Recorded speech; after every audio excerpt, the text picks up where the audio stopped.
Tanya Harwood's family has been living at the new Norfolk Caravan Park for the past 2 months. They moved from Launceston to be closer to relatives and more support for Mitchell, who has cerebral palsy. But finding a rental property has proved impossible. There's nothing suitable. If I was to go housing, it'd take up to a few years.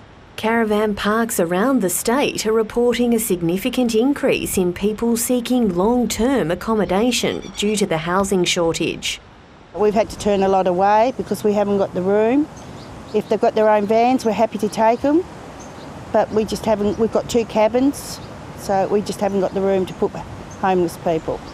Dianne Cashion says she gets up to 10 inquiries a week. Imagine turning someone away with a couple of little kids.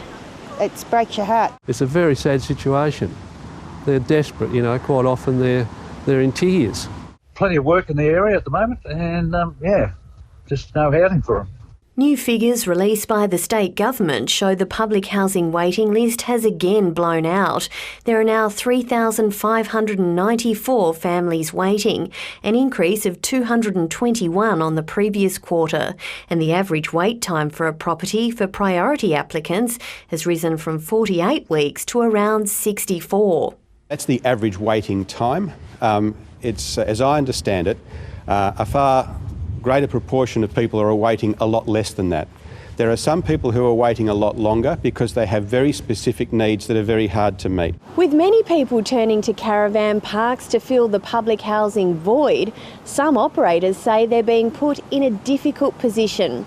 Guests are booking online for 1 or 2 nights, and when it comes time to check out, say they've got nowhere to go. If they're in here and they don't have a home to go to, legally we can't evict them, so you end up in a stalemate situation. So, that's probably our big issue with it at the moment. The Human Services Minister today toured 12 new affordable houses nearing completion in Latrobe. It's around 600 new dwellings of this kind under construction contracts right around the state right now. It's not good enough to stand in front of housing that's partway completed. What people need is keys in their hand and beds that they can sleep in. The new Waratah Hotel supported accommodation facility in Hobart remains empty, despite an official opening over a month ago. It's being managed by Bethlehem House.